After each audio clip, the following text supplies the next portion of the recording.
Bien, entonces tenemos modificaciones del cormo. Vimos las que son originadas, digamos, en la parte, modificaciones subterráneas. Ustedes lo van a ver en la guía también, en la guía de trabajo práctico, que está organizado así, modificaciones subterráneas, que tienen que ver con el tallo o tienen que ver con la raíz. Vamos a ver ahora las modificaciones subterráneas que son aéreas, perdón, las modificaciones del cormo, perdón, que son aéreas, que tienen que ver con la hoja o con el tallo. Son todas estas, es la parte más larga, digamos, en cuanto a modificaciones. Esta es la enredaderita, enredadera anual, Convolvulus arvensis, es el nombre científico, es de primavera estival, aparece, esto es un cultivo de trigo, aparece a fin de los ciclos del trigo, molestando ahí el cultivo. Y lo que hace esta enredaderita, a través de sus tallos, se empieza a trepar. Fíjense cómo se trepa, se enrosca ¿eh? En otros lugares. ¿Sí? Lo que esto denominamos tallos volubles herbáceos. Tallo voluble porque no tienen una consistencia que le permita por sí sola estar erguida, sino que tiene que tener algo en donde treparse. Muchas veces lo hacen en otras plantas, muchas veces lo hacen en una reja, en un alambrado, pero necesita algo de treparse, son herbáceos, ¿sí? Esto es una modificación que se denomina tallos volubles herbáceos. Fíjense cómo se enrosca, en esta imagen se ve cómo se retuerce. Este, acá vemos cómo le sucede a otra planta denominada guaco, este es el nombre popular, sobre todo en Uruguay, Micania cordifolia. Acá en el vivero de la universidad tenemos esto que le permite trepar. ¿Por qué se trepan las plantas? ¿Qué es lo que pueden buscar o qué necesitan? Luz. Luz. Muchas son adaptaciones que le permiten captar mejor la luz, captar más luz, buscan un lugar más alto o buscan una mayor superficie de captación de luz a través de la ampliación de la búsqueda aérea, ¿no? Entonces ¿eh? Se trepan y buscan luz. A veces, durante muchos años, estos tallos volubles se transforman en leñosos, ¿no? Y eso se denomina liana. Hay muchas especies también, fíjense este jazmín, que se transforman en lo que llamamos lianas, la liana de Tarzán, por ejemplo, son ni más ni menos que tallos volubles leñosos, muchas especies de jazmines ornamentales se terminan transformando en volubles. ¿eh? Fíjense esta, también en la Plaza Colón, esta glicina, lo hubiéramos visto el sábado si íbamos, yo igual fui el sábado a la tarde con la lluvia y le saqué esta foto.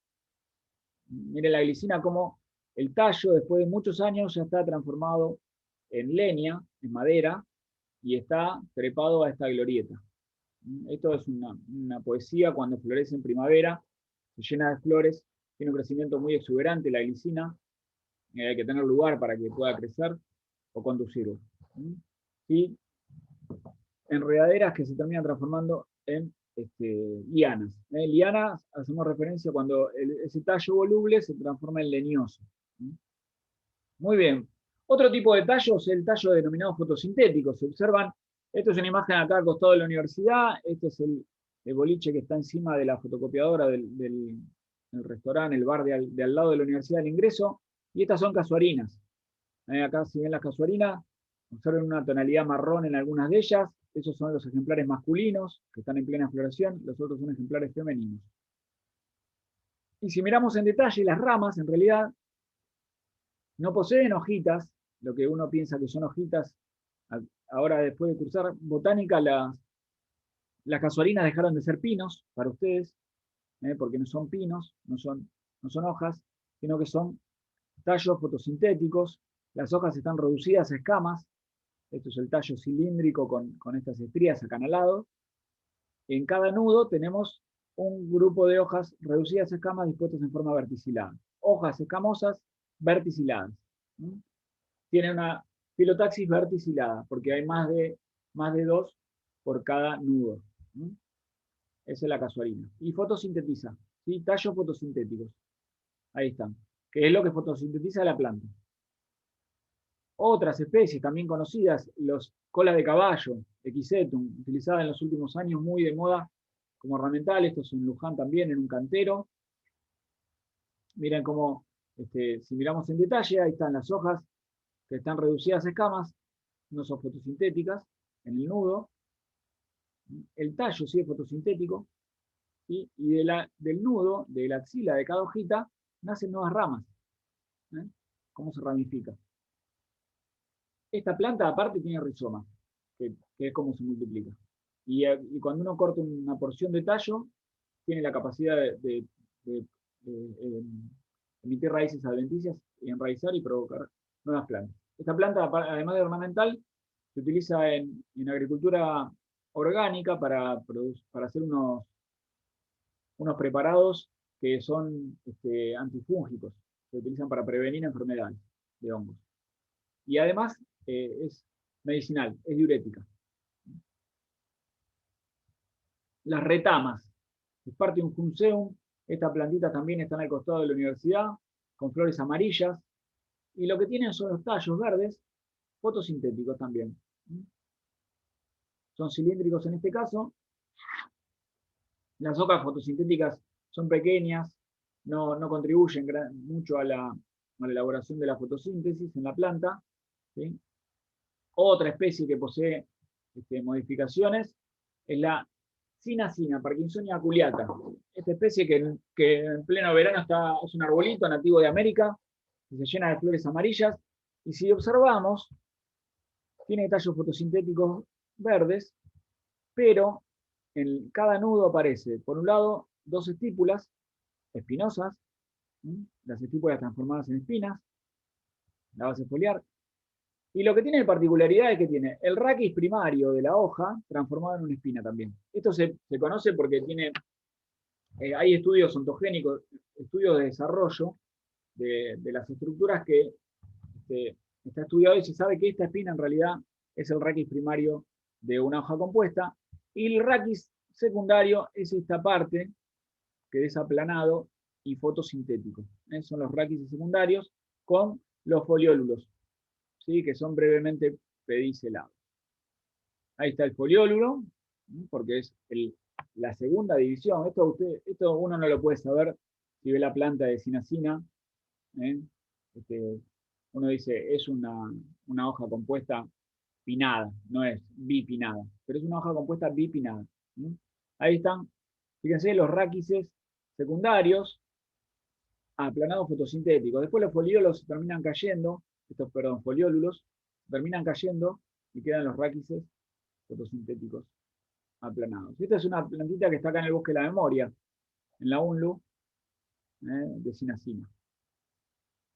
Bien, hay otros tallos fotosintéticos, pero además de ser fotosintéticos son alados, conforman como si fuera una membrana, una estructura que es el ala del tallo. Es, por ejemplo, en las carquejas.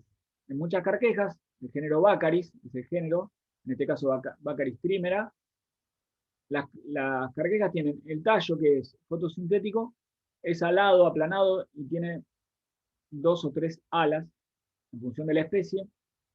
Las hojas aparecen en cierto momento de la temporada, son efímeras, se caen prontamente y después quedan solamente los tallos. Estas son estructuras reproductivas, son frutos que ha generado la planta, flores y frutos. Bien, pasamos a otra modificación del tallo, la que poseen los cactus, muchas cactáceas que tienen este aspecto. Esto es lo que se denomina cladodio. Un cladodio es lo que poseen los cactus, utilizado mucho como ornamentales. Las cactáceas son una familia exclusiva de América, una familia exclusivamente americana. En Argentina hay muchísimas cactáceas nativas, endémicas, que solo crecen en nuestro país y en ciertas regiones. Y las cactáceas, aparte, tienen el uso ornamental, tienen usos medicinales, tienen uso como alimenticios. Hay muchísimas aplicaciones y tenemos varios tipos de modificaciones en las cactáceas. Esto es lo que se denomina un cladodio. Cladodios. Miren este cladodio. Observen la disposición de lo que son las areolas, que se denominan, que son los nudos de este tallo. Miren la disposición de la filotaxis. Es una filotaxis alterna, tiene uno por nudo, va dando toda una vuelta. Si nosotros esto lográramos hacerlo cilíndrico y alargado, podríamos distribuir los nudos entre nudos y las hojas deberían nacer en esos nudos y entre nudos, pero tiene otra estructura, tiene otra idea el cladodio. Esta es una especie que se llama Opuntia aciculata, y cada nudo del cladodio se denomina areola. Se denomina areola en forma particular. Seguimos agregando términos. Tiene una hoja efímera. Efímero significa que prontamente se caen. En realidad yo creo que la flecha no está bien. La hoja efímera debe ser esta que está acá. Esta blanca que está acá. Esto es una espina. Pero bueno, dejemos la hoja efímera ahí, indicando. Y como esto es un nudo, en el nudo tenemos que tener una hoja y tenemos que tener una yema axilar. La yema axilar debe dar origen a una rama. En este caso, en la areola de las cactáceas, en el cladodio, tenemos la rama transformada en muchas espinas, con entrenudos muy cortos, como un braquiblasto. Entonces, el cladodio es un tallo que fotosintetiza, usaron el color verde, las hojas no fotosintetizan, están transformadas en espinas, ahora lo vamos a ver bien más en detalle. Es un tallo aplanado el cladodio, está aplanado, es suculento, o sea que contiene una gran cantidad de agua, tiene un crecimiento indefinido porque a partir de algunas de las yemas continúa creciendo, toda la estructura, y está ramificado, ¿sí? El cladodio, se va ramificando. ¿Sí? Entonces, estas adaptaciones que tiene el cladodio, fíjense, la reducción de hojas a espinas. Eso porque quiere reducir la superficie de transpiración. Está adaptado a ambientes secos. Al reducir la superficie de la hoja a espinas, reduce la superficie de transpiración. A su vez, las espinas le sirven para defensa contra herbívoros. Y además, con la reducción de superficie fotosintética, tiene que adaptar la superficie de los tallos a fotosintetizar. Como está adaptado a ambientes que hay falta de agua, ambientes muy secos, acumula agua en los tallos, y por eso los tallos son suculentos. Entonces eso es un cladodio, un tallo fotosintético, aplanado, suculento, de crecimiento indefinido y también ramificado. Acá vemos el otro tipo de cladodio, que tiene la tenia. La tenia es la lombriz solitaria, otra plantita ornamental. Esta planta es exótica, no es nativa de nuestro país. Y si observamos, tenemos una ramita que ha crecido a partir de la yema axilar ubicada en este nudo, con las hojas, que también se le caen prontamente en esta especie, después queda solamente este tallo fotosintético aplanado. Ese es el tallo, con los nudos y los entrenudos. El cladodio también puede ser un tallo fotosintético aplanado, de crecimiento indefinido y ramificado, sin ser suculento, sin acumular agua. Pero las hojas están acá desarrolladas, aunque se caen prontamente. Lo que fotosintetiza es el tallo, es el cladodio. Si vemos en detalle, en algunos nudos aparecen lo que son las flores.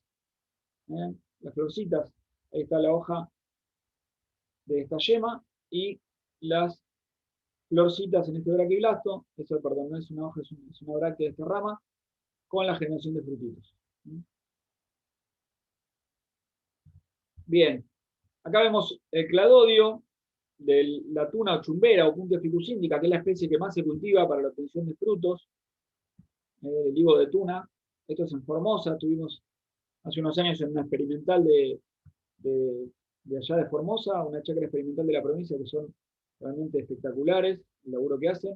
Y para que ustedes comparen el tamaño, le colocamos el chiquito al lado, que es uno de nuestros ayudantes, que es muy grandote, chiquito. Este material, que es un material cultivado de Italia, la variedad rosso. Acá están los cladodios, tallos aplanados, fotosintéticos, suculentos, ¿sí? De crecimiento indefinido y ramificados. Después se vuelve leñosa la parte basal de la planta, ya se va volviendo leñosa, ¿no? Son tallos. Muy bien. En la Plaza Colón de Luján también tenemos lo que se llama el cactario, una zona de la plaza destinada a cactáceas, donde tenemos distintos tipos de cladodios. Una planta en candelabro, una planta tipo tuna, con sus cladodios.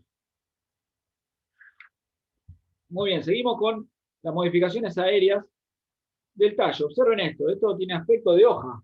Sin embargo, cuando miramos En detalle, encontramos en el centro de esta, que podría ser una hoja, pero no lo es, acá tenemos el tallo, identificamos el tallo posta, una hoja pequeña, y en la axila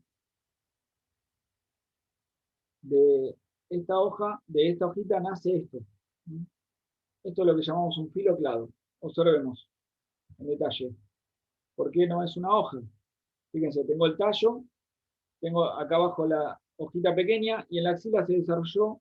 ¿Qué tiene que desarrollarse? Recordemos lo que tiene que desarrollarse a partir de la yema axilar que estaba acá. Que puede desarrollar una nueva ramificación, o sea, un tallo, una flor o una inflorescencia.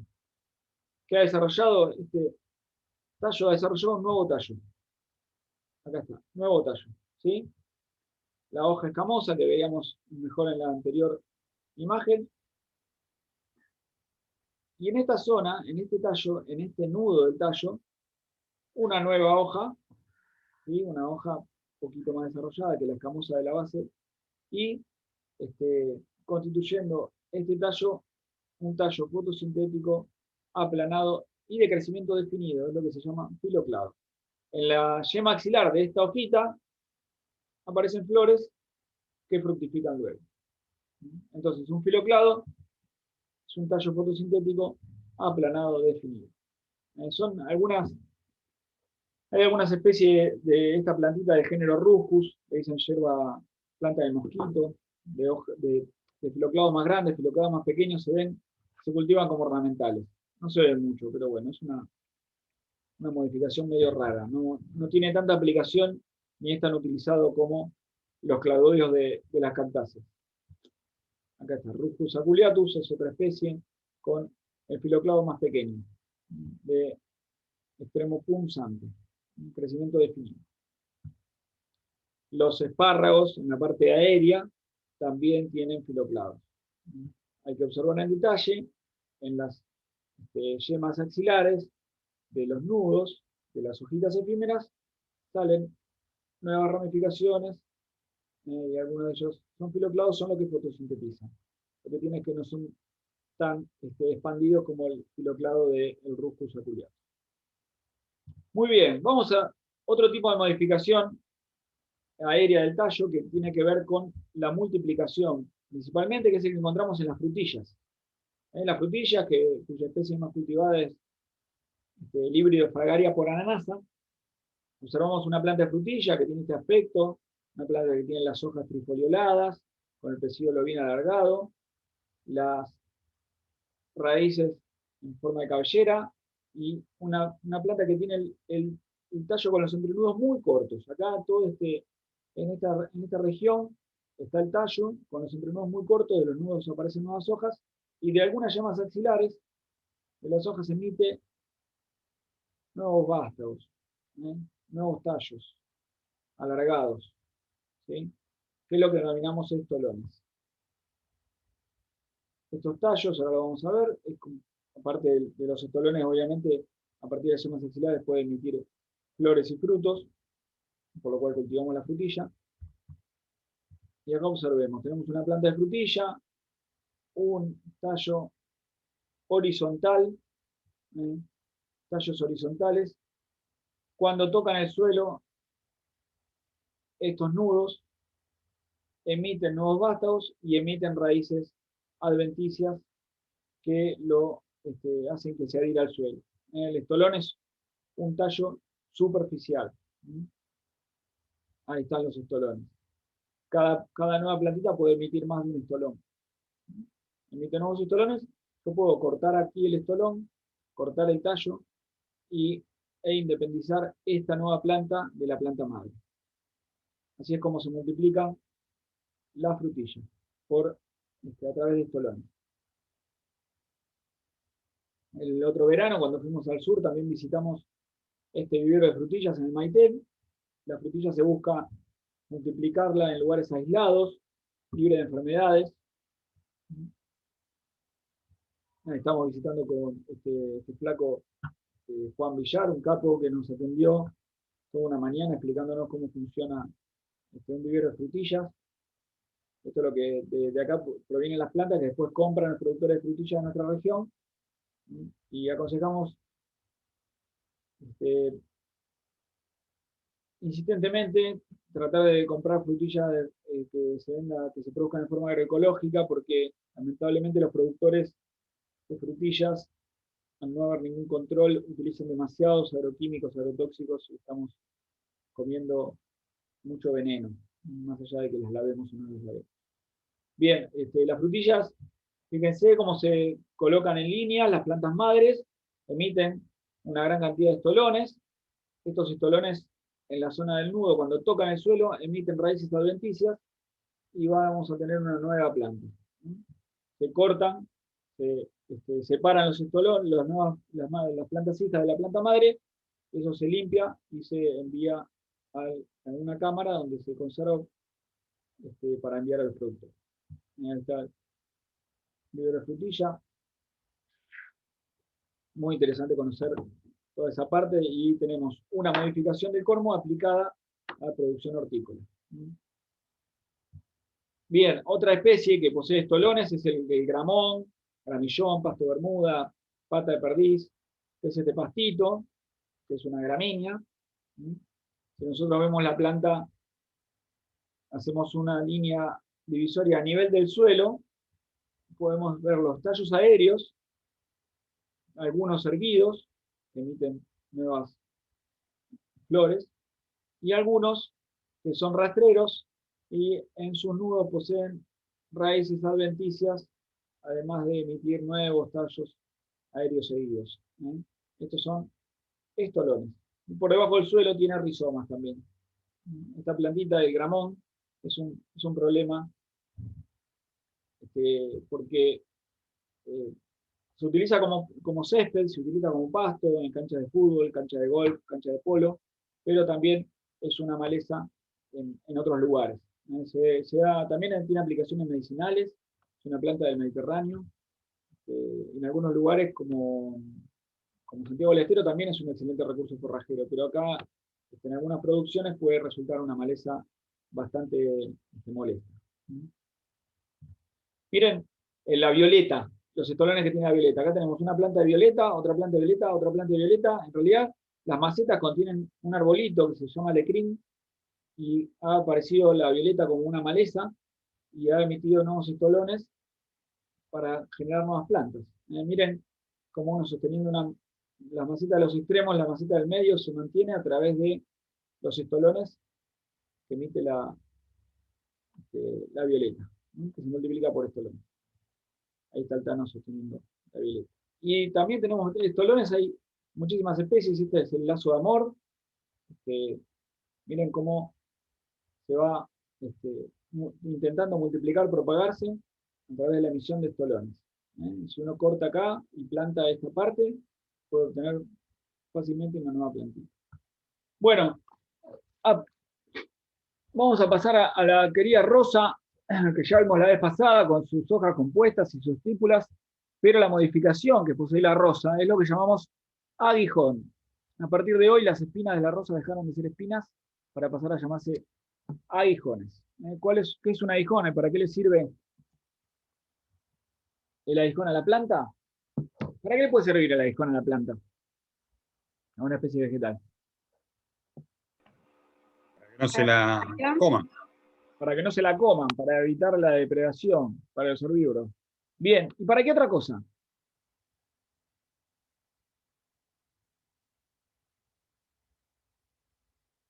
¿Saben para qué lo pueden usar? Para treparse. Lo usan para treparse. Las plantas también, además de defensa. ¿Sí? Muchas plantas que lo tienen para trepar. ¿Qué sucede con los aguijones? ¿Por qué no son espinas? Ahora lo vamos a ver en breve también a las espinas. Resulta que el aguijón tiene, si le hacemos un corte al nivel del aguijón, podemos observar, este es el aguijón y estos son los tejidos vasculares de la planta. Y no hay una comunicación entre lo que es el aguijón y el tejido vascular. O sea que el aguijón no tiene vascularización. El aguijón es relativamente fácil de eliminar. Uno puede arrancar el aguijón sin dañar la parte interna de la planta, sin dañar el tejido vascular. Se dice que el aguijón es epidérmico. No tiene conexión vascular con el resto de la planta, con el tallo. ¿Sí? Es solamente una formación de tipo epidérmico, superficial. Si hacemos el corte transversal del tallo, vemos que no tiene conexión. ¿Sí? El aguijón. El aguijón lo encontramos en la rosa y también lo encontramos en el palo borracho. Miren el palo borracho, tremendos aguijones, hay algunos ejemplares que tienen menos aguijones, pero es superficial. Cuando crece se caen los aguijones, miren las cicatrices de los aguijones, acá se observan estas imágenes de abajo. Este es el aguijón, perdón, este es el palo borracho de la entrada de la UNLU. Si lo miramos en detalle, vemos las cicatrices de aguijones viejos que se terminan cayendo. No es siempre fácil de erradicar el aguijón, de cortarlo, pero podemos cortarlo y no provocamos daño en la planta. ¿Sí? También tenemos aguijones en algunos cardos, que son, se denominan aguijones, fíjense los tallos alados acá debajo, este cardo tiene los tallos alados y también tiene aguijones, que se pueden llamar también aguijones o tricomas foliares, aguijón foliar o tricoma foliar. Son muy punzantes, por eso pinchan. El cardo, este es un cardo, puede llamarse cardo negro o cardo común. Este es en realidad cardo común. Fíjense, el aguijón. Aguijón foliar es una prolongación del margen de la lámina, ¿sí? Que no tiene conexión vascular. Los márgenes de las hojas carnosas de los aloes también se consideran aguijones foliares. Son bastante punzantes. Y no tienen conexión con la parte interna de la planta. Entonces, si hacemos un esquema, ustedes esto lo tienen en la guía, si hacemos un esquema del aguijón, la parte negra y rayada indica la zona de la vascularización de la planta, el aguijón foliar o tricoma, que también lo veíamos en las hojas con margen aculeado, no tienen vascularización y provienen, el aguijón puede ser de origen caulinar, o sea, del tallo, o foliar de la hoja. No posee conexión vascular. Lo que sí posee conexión vascular es la espina. Si nosotros tomamos una espina, ahora vamos a ver distintos tipos de espina, si tomamos una espina, tiene conexión vascular. En este caso, acá tenemos la cicatriz foliar, donde había también vascularización de la hoja, los haces vasculares penetrando en donde estaba la hoja, y la yema axilar convertida en una espina, o sea, la rama convertida en una espina. Esta es una espina caulinar. Veamos los distintos tipos de espinas que pueden provenir del tallo o de la hoja y poseer conexión vascular. Este ejemplo de la Santa Rita, con espinas caulinares, es decir, el tallo transformado en espinas, ya lo vimos la vez pasada cuando vimos espinas de tipo serial. ¿Por qué? Porque tenemos la hoja de la Santa Rita y en la zona de la axila tenemos una yema axilar que todavía en este caso no brotó y otra yema axilar transformada en una espina. Acá tenemos la yema axilar y acá tenemos la espina, la otra yema axilar transformada en una espina caulinar. Estas son yemas seriales.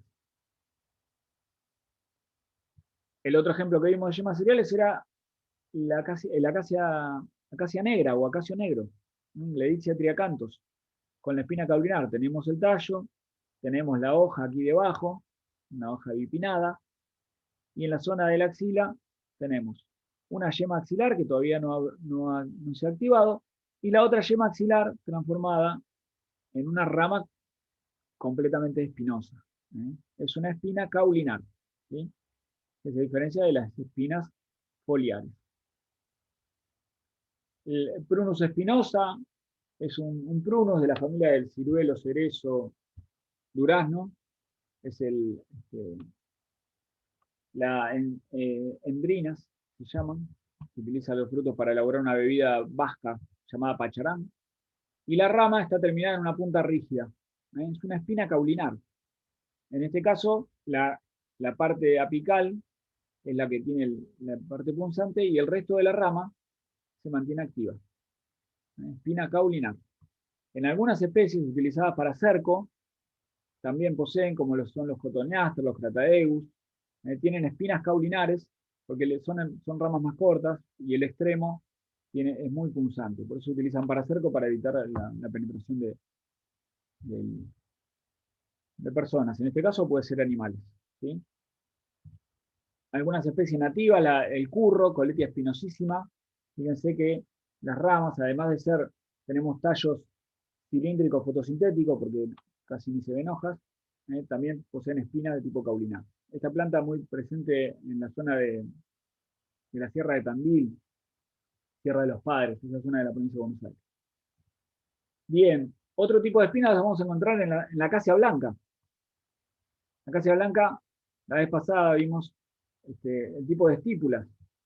Acá tenemos un tallo, la hoja, la parte basal de la hoja, el pecíolo de esta hoja compuesta, acá se ven en esta imagen las hojas compuestas, la rama, que nace de la yema axilar, y las estípulas están transformadas en espinas.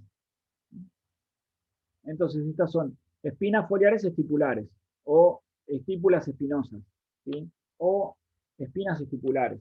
Ya sabemos que las estípulas son parte de la hoja, son parte de la base foliar, así que tenemos estípulas foliares espinosas. En la corona de Cristo, una plantita ornamental llena de espinas, y las espinas son las estípulas transformadas en espinas. Ahí vemos las cicatrices foliares. Fíjense, acá tenemos una espina, acá tenemos la hoja, del otro lado estaría la otra espina, acá tenemos una espina, ahí está la hoja, del otro lado estaría otra espina. Acá ya vemos la cicatriz de la hoja que se ha caído. Estípulas foliares. En la pezuña de vaca también tenemos estípulas foliares provenientes de la hoja, porque es parte de la hoja la estípula. Veamos el calafate, un arbustito del sur de nuestro país, de allá de la zona de Santa Cruz, un Chubut, que se comen sus frutos, se elaboran dulces. ¿Sí? Y miremos en la zona del nudo, tenemos la hoja transformada en espinas, pero también se le suman las estípulas transformadas en espinas. ¿Sí? Ahí tenemos, fíjense, 3 espinas, que es la hoja y las estípulas. ¿Sí? En esta zona tenemos un pequeño braquiblasto, además. Estas son espinas foliares, con varias puntas. El origen, por el estudio sabemos que son las estípulas también transformadas en espinas, pero es la hoja y las estípulas. Y otras hojas no están transformadas en espinas de esta especie. Hoy hablábamos del cladodio. En el cladodio, además, en las cactáceas encontramos espinas foliares. Fíjense, acá en la zona del nudo, en lo que se denomina areola, tenemos un braquiblasto. Porque en el nudo, repasemos, tenemos que encontrar yema axilar. Una yema axilar va a dar origen a una rama o a flores, o a inflorescencias. En este caso el braquiblasto, que es una rama, un tallo de entrenudos muy cortos. Y ahí está lleno, como buen braquiblasto, está lleno de hojas. Pero las hojas están transformadas en espinas. ¿Sí? Entonces, espinas hay de muchos tipos y colores. Hay que tratar de buscar su origen. Puede ser proveniente de estructuras del tallo, puede ser proveniente de estructura de las hojas. Hay que ver, hay que investigar, hay que tratar de razonar, teniendo como base lo que es el cormo, las raíces, los tallos y las hojas. A partir de ahí hay que tratar de deducir, observar. Hay cosas que nosotros... ¿Eso que se ve ahí es una naranja silvestre? Esto que se ve acá en el centro es el naranjo trébol. Trébol. No sé si Nico está hablando. No veo, pero... Matías. Matías acá. Matías, mira, acá tenemos. Este es el naranjo trébol, que es una naranja muy pequeña, el tamaño de una pelota de ping-pong, un poco más grande, que se usa de pie de injerto para los cítricos, y muchas veces también se utiliza para cerco. En los campos antes se cultivaba bastante para cerco, porque tiene unas espinas bastante grandes, y si observamos, tenemos que ver, miren, tengo la espina y tengo una yema. Entonces, si esta es la espina y esta es una yema axilar, tiene que ser una espina foliar. Lo que hay que ver es si aquí debajo de la espina tengo o no una cicatriz foliar, que acá en esta imagen no se ve. Pero sería una espina foliar, en este caso. Eso es lo que hay que buscar. Yo tengo una espina. Bien. Tengo que buscar la cicatriz foliar. Tengo que buscar si hay una yema axilar. Tal vez hay más yemas axilares, que pueden ser seriales, colaterales. Tengo cicatrices. Hay que ver qué se ha transformado en espina. Bien, otra modificación de la parte aérea es lo que llamamos arcillos. que los zarcillos, como ustedes pueden ver y pueden deducir, la planta lo utiliza para sostenerse, para adherirse a superficies, para trepar. Tenemos diferentes tipos de zarcillos. Zarcillo caulinar es el zarcillo que deriva, que sería un tallo transformado. Muchas veces la yema axilar transformada en zarcillo. Zarcillo de tipo caulinar.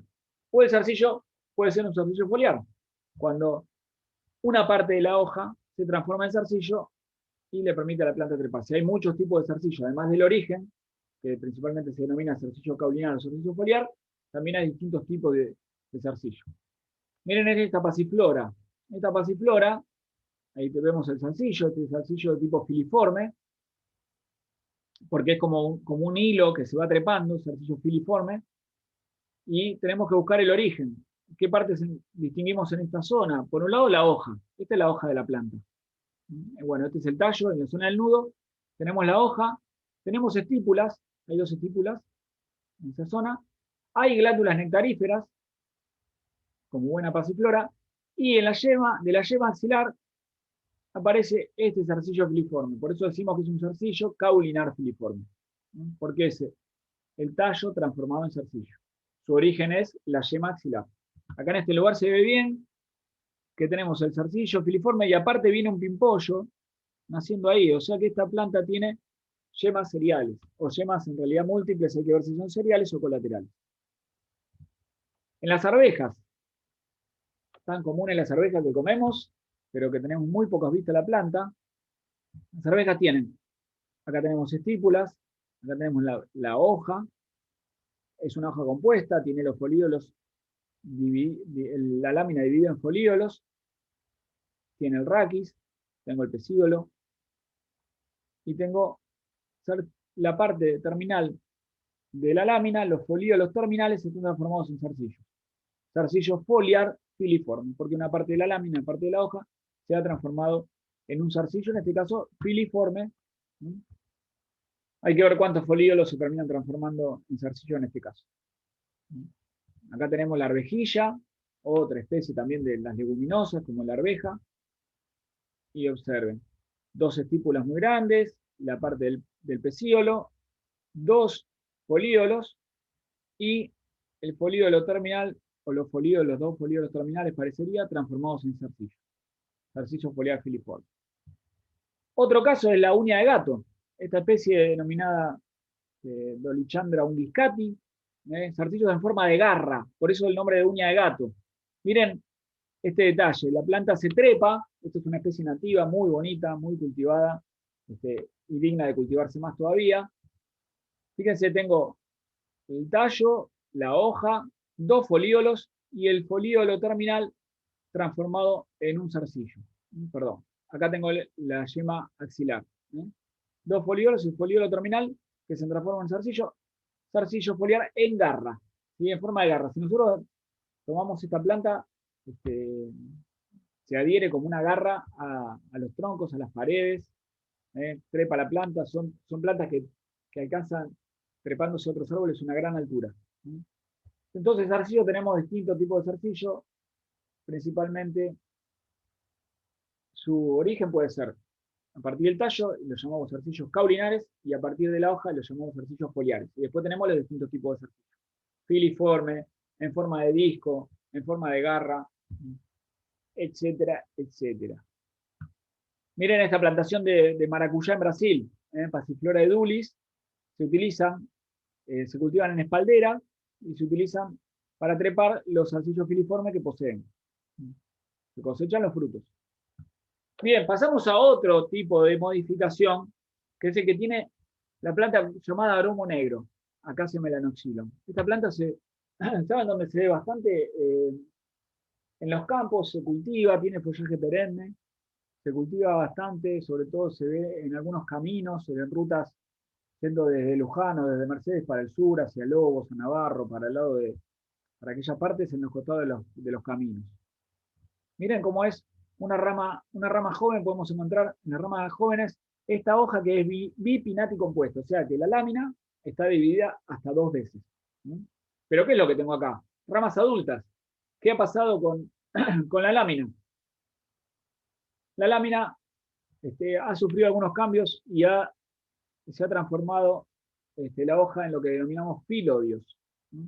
Miren, tenemos la rama joven con su pecíolo y su lámina dividida, y a medida que madura, esta hoja bipinnaticompuesta va transformándose, y en las ramas adultas la vamos a encontrar con la lámina caída o sin desarrollarse directamente, porque se desarrolla el filodio, que es el pecíolo que se ha aplanado, ensanchado y fotosintetiza exclusivamente. No hace sostén de la lámina porque ya no hay lámina acá. Y lo que fotosintetiza en esta planta son los filodios. En las ramas adultas, si ustedes observan una planta acá en Luján, tenemos a la salida de la universidad, cuando empieza la calle Las Heras, mano izquierda, una planta casi muerta, completamente desgarbada, la parte apical seca, y en la parte basal, que tiene 2 o 3 metros, ahí están todavía ramas vivas de un aromo negro, que es el primer arbolito que aparece acá empezando Las Heras. Los que son de Luján y quieren pegar una vuelta, se ve clarito esto.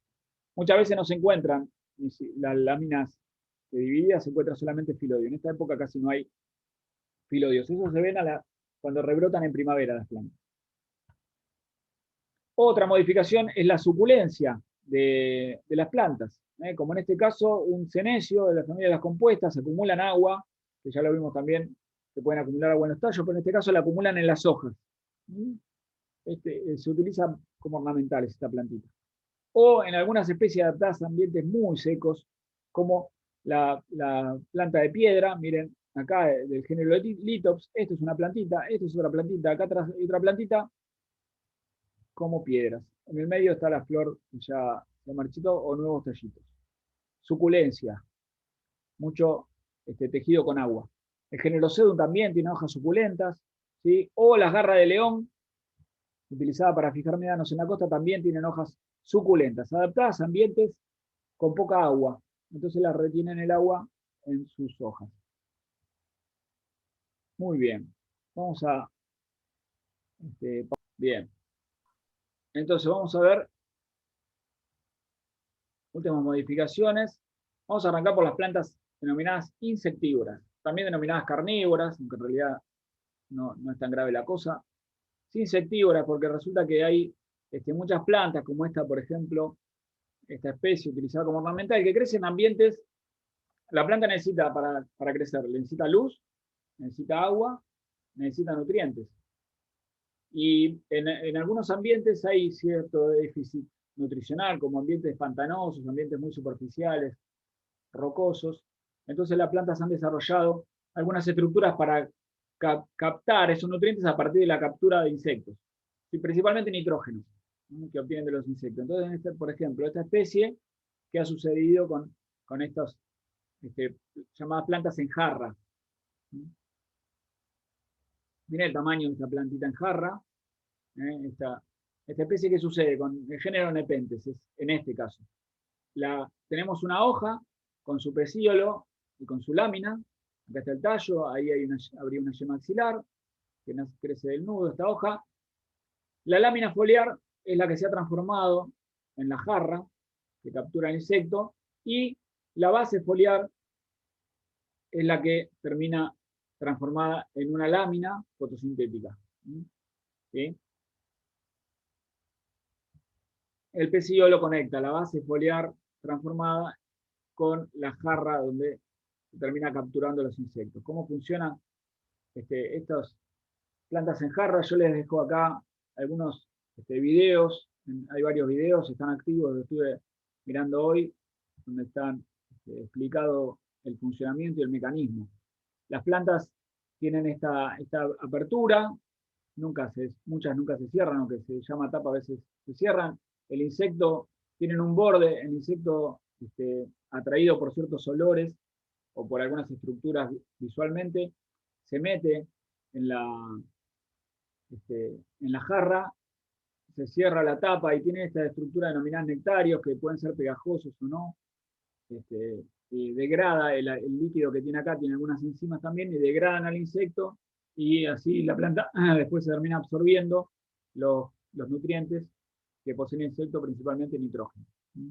Pero hay muchísimos mecanismos. Hay una asociación internacional de plantas carnívoras, acá está el link, donde ahí también pueden obtener un montón de información de distintas especies. Mira. Sí. ¿Ahí iban a preguntar algo o no? Bueno, ahí está la zona que tiene ceras, esta zona, porque impide el escape del insecto, se termina patinando. Y acá tienen un montón de links activos para poder chusmear cómo funcionan estas plantas, dónde están. Y demás. Este tipo de plantas, que son plantas en jarra, este género Sarracenia, se cultiva de forma relativamente fácil. Mira, esta es la que tenés vos. Sí. Lourdes, ahí tienes el micrófono abierto. ¿Querés contarnos? ¿Quién lo tiene eso? ¿Esa la tiene quién? ¿Tu mamá?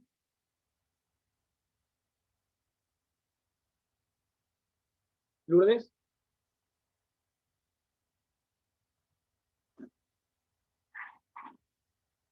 Bueno, acá tienen un videito también de YouTube. Hay varios videos. Están en la presentación que están activos para poder ver. Recuerden que las presentaciones están también como PDF en la plataforma. Otra especie de la llamada atrapamosca, la Venus atrapamoscas, estas especies que tienen el pecíolo, ahí vemos el pecíolo, y la lámina es la parte que se dedica a atrapar las moscas. En un segundo se cierra esta lámina y atrapa la mosca que termina degradando al insecto. Estas son otras especies del género Drosera. Es muy bueno los videitos que hay. Sumenlos que no tienen desperdicio. De la Drosera. Como estos pelos son pelos pegajosos. El insecto no puede escapar. Se termina recontra pegando. Pareciera que la planta, por el movimiento del insecto, la planta lo estuviera capturando. En realidad lo que hace son los movimientos del insecto. Y luego termina la planta cuando los pelos que no han estado destruidos y donde alrededor de donde está el insecto se terminan envolviendo al insecto, se termina cerrando. Es buenísimo cómo funcionan estas plantas, la Drosera. En el Parque Nacional del Palmar, nosotros tenemos todos los años el viaje este año no sé si lo haremos, pero hay una zona, un ambiente muy particular, fíjense, muy superficial el suelo, con estas rocas, y aparecen las droseras. Aparece un género de drosera que se ve ahí, estas plantas insectívoras, que no se ven mucho, no son muy comunes de encontrar. Otra especie de planta insectívora, pero que es acuática, es el género Utricularia. Son plantas pequeñas, miren el tamaño de esta plantita. Lo que tiene la planta, que tienen estas bolsas denominadas vesículas, y estas bolsas tienen en la parte de la boca de la bolsa, tienen unos pelos sensitivos que reconocen el movimiento de insectos muy pequeños que están en el agua, y se termina cerrando en menos de una centésima de segundo, la utricularia. Después el insecto lo captura, lo degrada y termina absorbiendo los nutrientes. También hay unos videitos en YouTube cómo funciona. Es increíble estos pelos sensitivos que captan y hacen una presión interna, una succión la vesícula, capturando el insecto. La naturaleza nos sorprende todo el tiempo. Bien, hay unos links que les pueden servir de plantas carnívoras, ahí, o plantas insectívoras, etcétera, etcétera, que pueden disfrutar. Otras plantas que tienen modificaciones y que son particulares son las plantas llamadas plantas parásitas. Por ejemplo, del género Cuscuta. Miren este árbol completamente parasitado por la Cuscuta, o estas herbáceas, este manto de planta de Cuscuta. Parece que fueran plantas que están secas, en realidad son plantas vivas, pero parásitas. No fotosintetizan estas plantas, parasitan completamente a la planta que le da alojamiento o a la cual invaden. ¿Sí? Ahí están, se ven muchísimo. Estas son especies, la cuscuta son especies de la familia Convolvulaceae, la misma familia que la batata. ¿Sí? Sin embargo, no tienen hojas, no fotosintetizan, invaden a los hospederos. Si nosotros miramos más de cerca, podemos ver que van envolviendo, tiene tallos envolventes, ¿sí? Que no fotosintetizan, pero envuelven, y en un momento determinado emiten estas raíces adventicias, ese tallo, que lo que hacen es penetrar en la planta. Acá está el hospedante, es la planta que sí fotosintetiza, y la cuscuta lo que hace es penetrar a través de estas raíces que se denominan austoriales, es un término también que se le aplica a los hongos, penetran, fíjense, en el tejido del hospedante y llegan hasta los heces vasculares y aprovechan los nutrientes de la planta que parasita. Ahí se ve cómo está el hospedante, el austorio, este es el parásito de la planta parásita, el austorio, que es la parte que penetra y que absorbe, y fíjense cómo llega hasta la vascular y aprovecha los nutrientes que genera en la planta hospedante. Muy bien, otra modificación que vamos a aprovechar nosotros, no que es perjudicial, sino que vamos a aprovechar son los que se denominan propágulos. Se da mucho en las especies de género Kalanchoe. Seguramente las conocen estas plantas, que son suculentas, y que en el margen de las hojas emiten estas pequeñas plantitas que se denominan, fíjense, son plantitas en miniatura, en el margen, se denominan propágulos vegetativos. Si observamos, vemos raicitas adventicias, y a partir de este propágulo vegetativo podemos obtener nuevas plantas. Si nosotros separamos... Profe, ¿sí? ¿Qué tipo de planta es?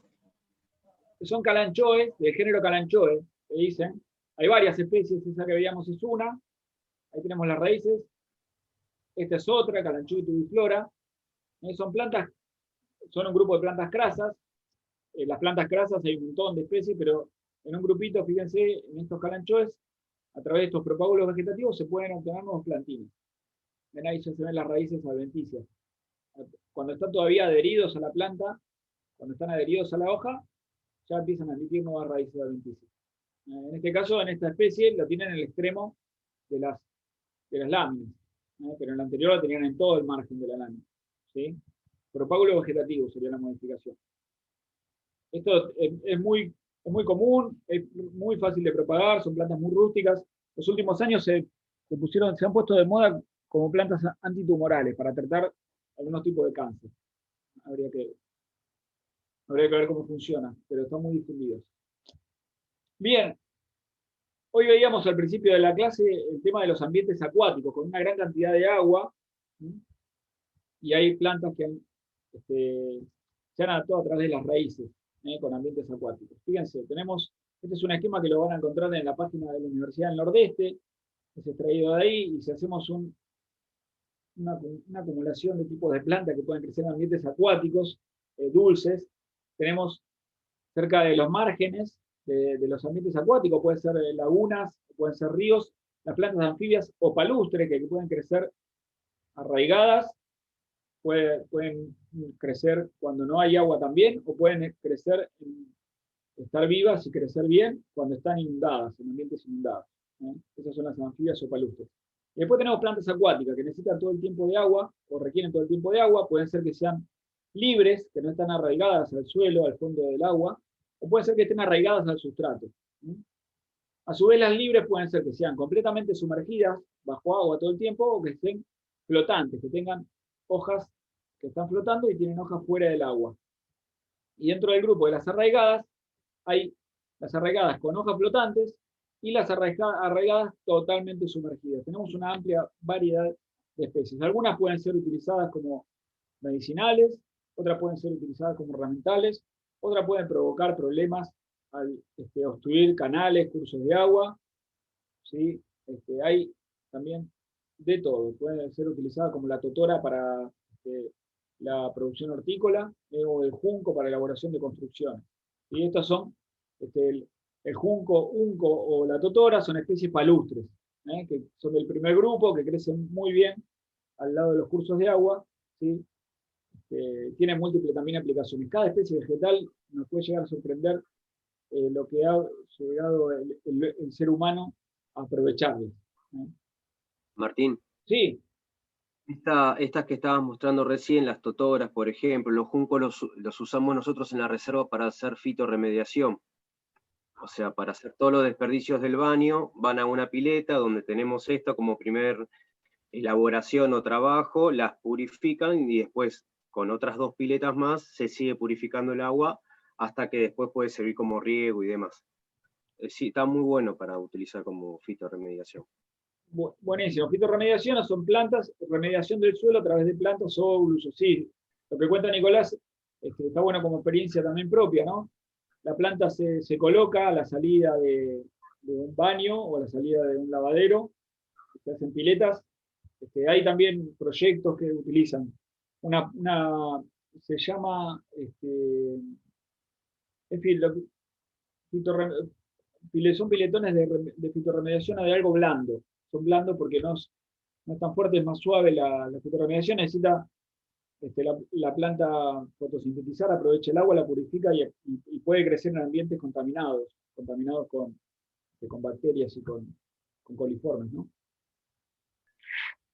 Sí, la verdad que hace un muy buen laburo porque notamos, o sea, después hicimos un estudio con lo que terminamos sacando del agua de ahí y resultamos, a comparación de la evaluación de distintas lagunas dentro de Buenos Aires, terminó siendo que el agua que sacábamos de ahí estaba más limpia que cualquier otra laguna encontrada dentro de Buenos Aires.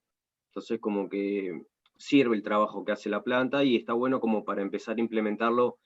No sé si dentro de una casa, porque necesitas un cierto tamaño, pero por ahí dentro de una manzana, de todas las casas que hay dentro de esa manzana, se podría hacer fitorremediación y funciona muy bien. La idea es no utilizar pozo ciego, por ejemplo. Sí, De esta manera. Sí, la vez pasada nos habían convocado al proyecto acá de la cuenca del río Luján para poder investigar la capacidad de fitorremediación de algunas especies. Puede ser ¿qué están usando, Totora? Sí, estamos usando totora y junco, esas dos. Bien, también Aparece alguna que otra chira, viste, ahí medio, pero las totoras son lo más fuerte, y el junco. después también hay otra que es el carrizo, que forman los carrizales, que también es para investigar, porque tiene una velocidad de crecimiento muy rápida, muy alta.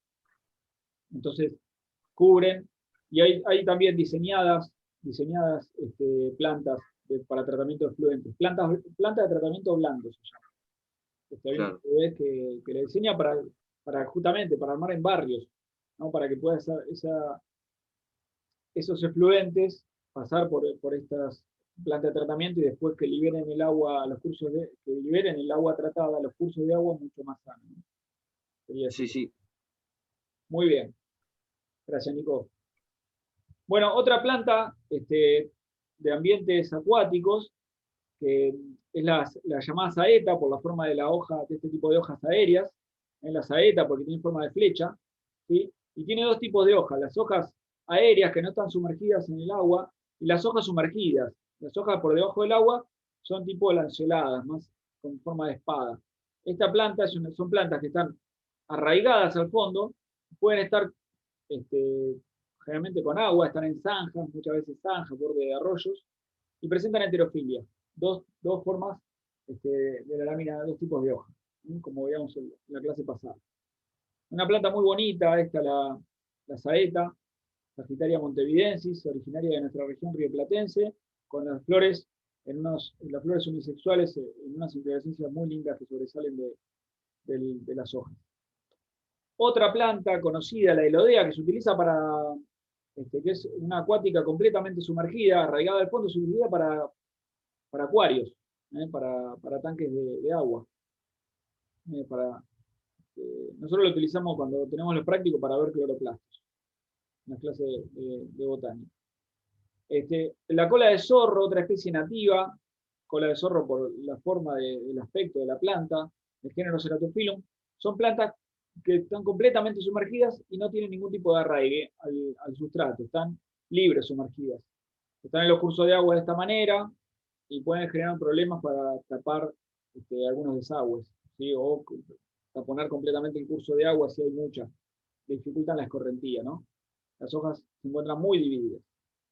Otra especie conocida, que seguramente la tienen vista, es el camalote. Hay varias especies de camalote, 2 o 3, en el género Eichhornia.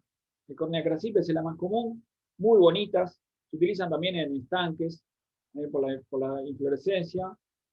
Sí, así se escribe con 2H, muy raro. Y tiene este pecíolo que tiene como un flotadores. Tiene airénquima, un tejido llamado airénquima porque tiene mucho aire. Es Una planta libre flotante, tiene raíces, que lo que hacen las raíces es ayudarla al equilibrio, a mantener el equilibrio cuando flota. Ahí están los pecíolos flotadores.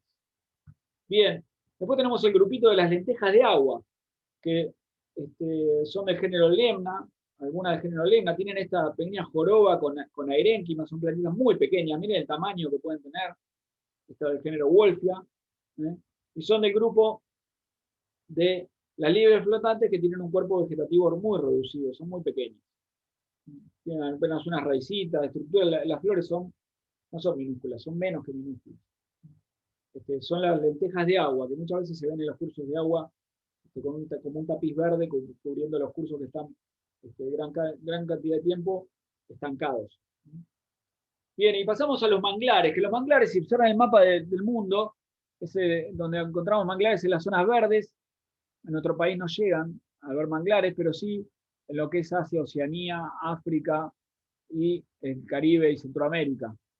Son formaciones de plantas que están en las costas, que miren, acá están las palmeras, acá hay varias especies de los géneros, la marea alta, la marea baja, como se nota la diferencia de altitud, y lo que vemos son las raíces de las plantas, de los mangles, distintos mangles, mangle gris, negro, blanco, rojo, tienen su nombre científico, son para nosotros desconocidas. Lo que tiene la planta que pueden crecer en ambientes completamente salobres, salinos.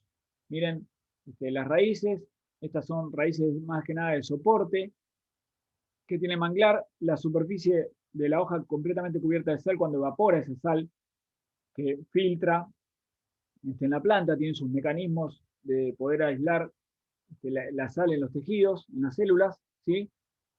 Y esta es una especie, Rhizopora mangle, que es una locura, esto es agua completamente salobre, ¿sí? Y lo que tiene, además de las raíces estas de soporte, que le permite estar a la planta cuando baja, cuando sube la marea, parece una canción, es increíble cómo se multiplica a través de las semillas. Estas son las florcitas de la Rhizopora mangle, el fruto ya formado en la planta, y en la misma planta aparece la semilla germinando dentro del fruto. En la planta las semillas emiten estos propágulos en forma de cigarro, que son las raíces, ¿sí? Empiezan a emitirlo cuando están en la planta, y esto a partir de cuando cae, cuando se desprende, van flotando, y cuando llegan a la arena se arraigan al suelo y emite una nueva planta. Se desarrolla una nueva planta. Este es el mecanismo sexual por medio del cual se multiplican estas especies que forman los manglares, que son los que mantienen las costas de esos lugares, son muy importantes y están en gran peligro en estos tiempos en el cual el ser humano estamos haciendo pelota el planeta. Es un síntoma del estado de los manglares en esos ambientes bastante más delicados de lo que pensamos. Ahí está el esquema que veíamos hoy. Y acá vemos las raíces que pueden emitir algunas otras especies, que son raíces con lenticelas, porque le permite respirar cuando está sumergido. Las raíces también tienen que respirar para realizar su metabolismo. Le permite obtener el aire a través de estas lenticelas, estas raíces, que son denominadas neumatóforos, ¿sí?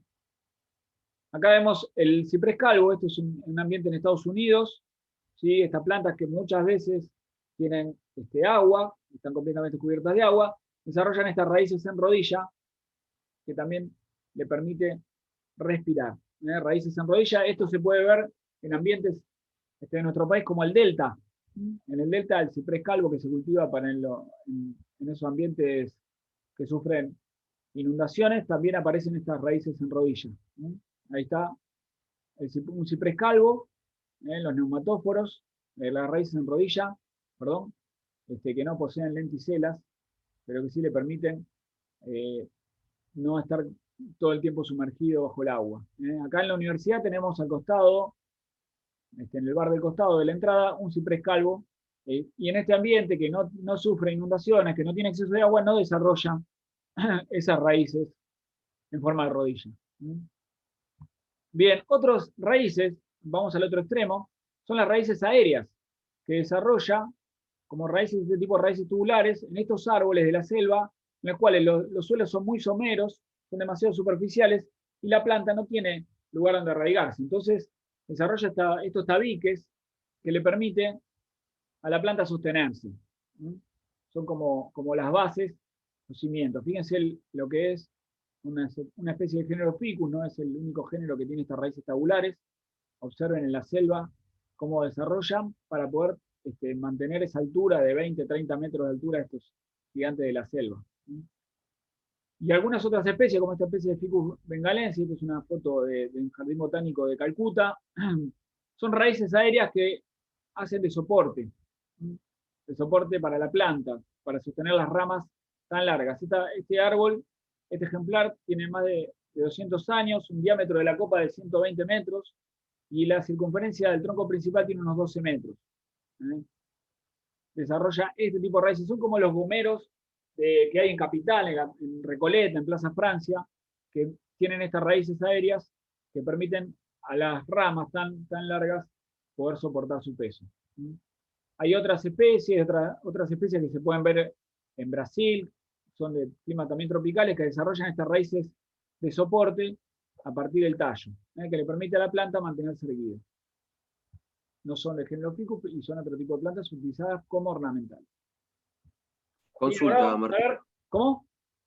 Consulta, en la cortina del cielo, viste que es una enredadera que también hace unas raíces aéreas que después se forman en tallos y le dan cierto soporte. ¿También sería lo mismo? Yo sabes que la cortina del cielo la vi pocas veces y no sé, Nico, si se convierte tanto en leñoso. ¿Se convierte en leñoso? ¿Eso? Mirá, yo acá en casa tengo una, en la reserva tengo otra y todavía no llegaron las raíces aéreas al suelo, pero aparentemente hacen liana. Yo le voy a hacer un seguimiento con foto y después te mando. Yo creo que no debe ser, porque hay muchas raíces. Ahora vamos a ver otras, las que se usan tipo liana de Tarzán, que son raíces aéreas que sirven para llegar al suelo y para absorber, pero no se terminan siendo leñosas. Ah, bueno. Entonces no creo que la cortina del cielo se haga leña, porque es una planta más vale enredadera y nada más. No es, las raíces de soporte se forman leñosas y terminan haciendo nuevos troncos que son realmente leñosos y sirven para estas plantas que tienen las ramas tan largas que si no tuviera estas raíces de soporte se quebrarían. Lo que uno ve en las plazas de Buenos Aires son estructuras metálicas que tienen para soportar esas ramas. Porque las raíces de soporte las han ido cortando. Van bajando y cortan el pasto y no dejan que las raíces de soporte se desarrollen. Pero la cortina del cielo que vos decís, que es no me acuerdo el nombre científico, no creo que se haga leñoso. Pero seguila, dale, nos contás. Dale, Muy bien. Acá tenemos el yatay, que es la butia yatay, una palmera que crece en el Palmar de Colón. Y si observamos, esta es otra planta creciendo sobre las bases foliares de la butia yatay, que es el higuerón, agarrapalos o ivapoí, nombre científico Ficus lushnatiana. ¿Qué pasa? Vienen los pajaritos, hacen sus deyecciones sentados, apoyados en esta planta, en la planta de palmera. La semilla del higuerón germina y se desarrolla una nueva planta sobre la palmera.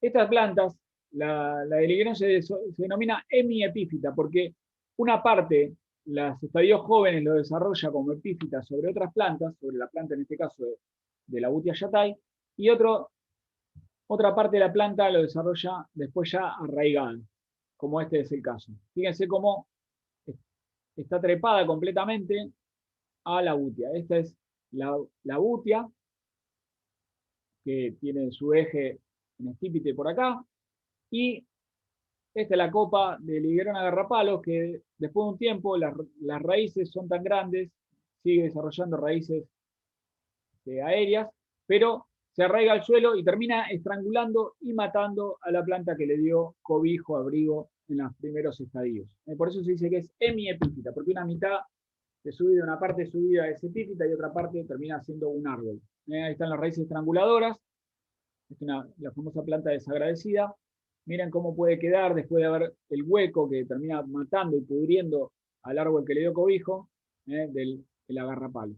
En este caso, miren en la isla Martín García, este es un higuerón, toda la copa del higuerón, y acá se nota el hueco que quedó de la falta de la planta en la cual se apoyó los primeros estadios. Miren, acá está matando a un almés, a otra especie, el higuerón. ¿Sí? Es propio este tipo de raíces de los ficus, de muchos ficus, esto es en Asia, ¿sí? Y también tienen unos links para poder ver cómo crecen y se desarrollan estas locuras vegetales. Bueno, otro tipo de raíces modificadas son las que encontramos en muchas leguminosas. ¿Qué puede ser esto de una arveja? Estos granitos que están acá. Bacterias.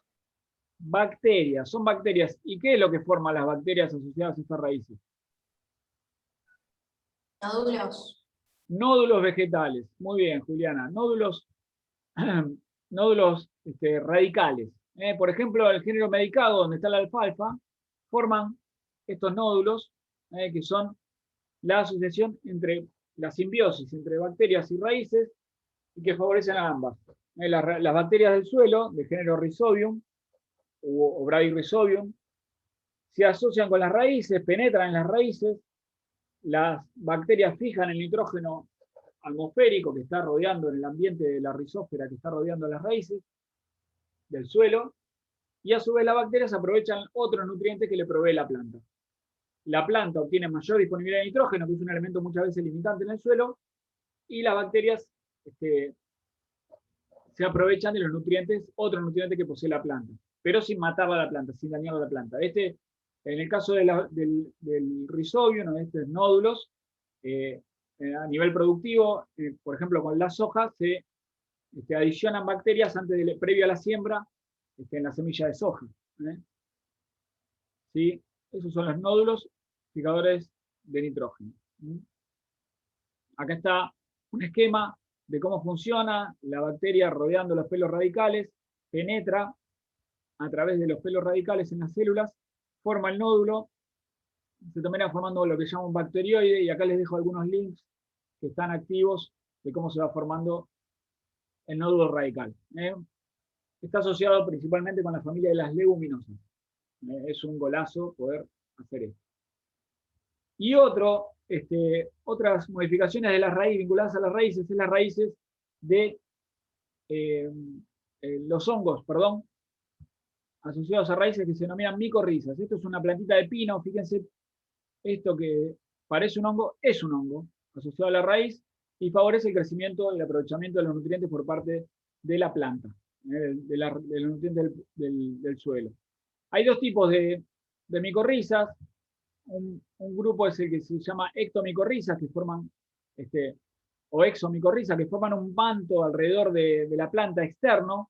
La vamos a encontrar en muchas especies, como puede ser los robles, los álamos, sauces, muchas especies de género Pinacea, y algunos árboles como eucaliptus, otros árboles como eucaliptus y los nothofagus del sur de nuestro país.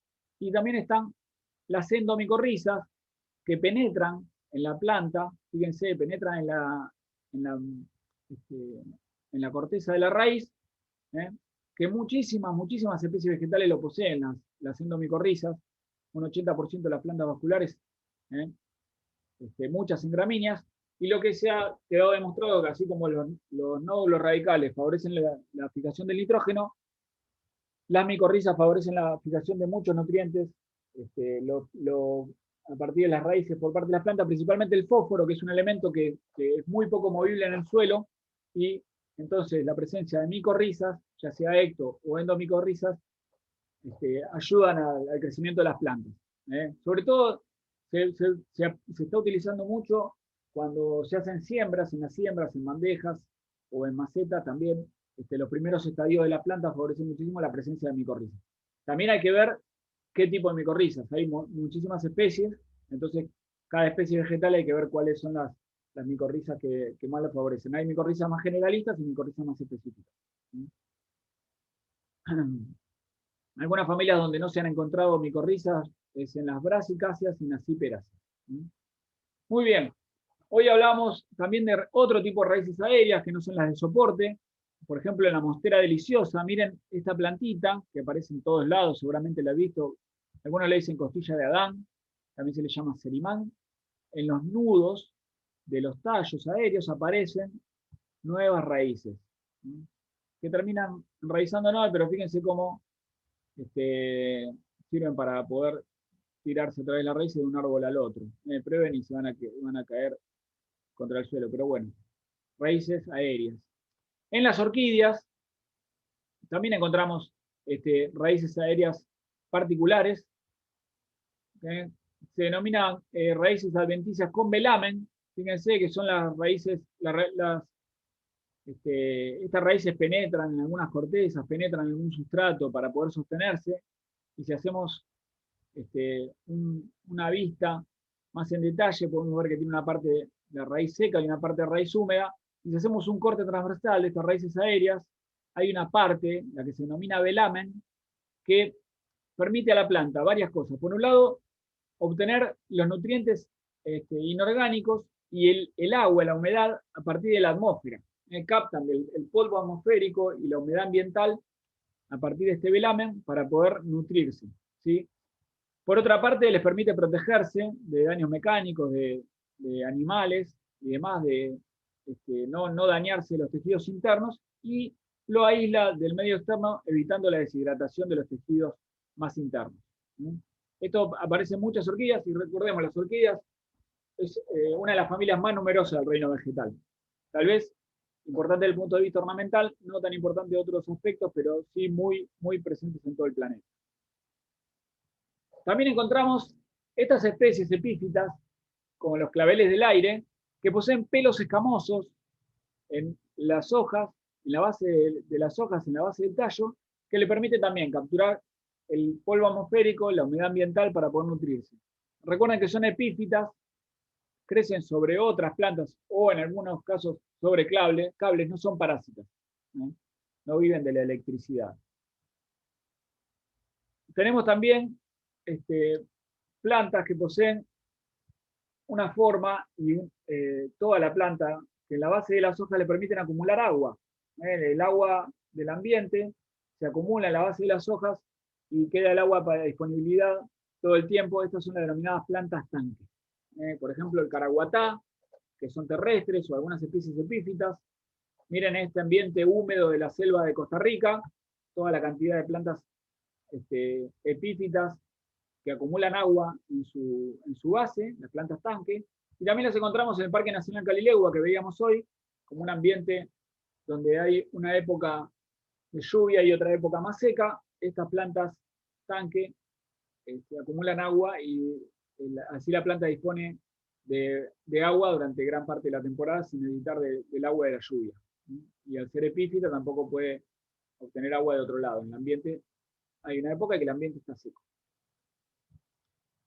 Muy bien, para finalizar, vamos a hablar de algo más agronómico, cultivo de frambuesas. En este caso, un cultivo de frambuesas en Pilar. Uno tal vez está acostumbrado al cultivo de frambuesa como fruta fina de la comarca andina, la zona del Bolsón, el Hoyo, Bariloche.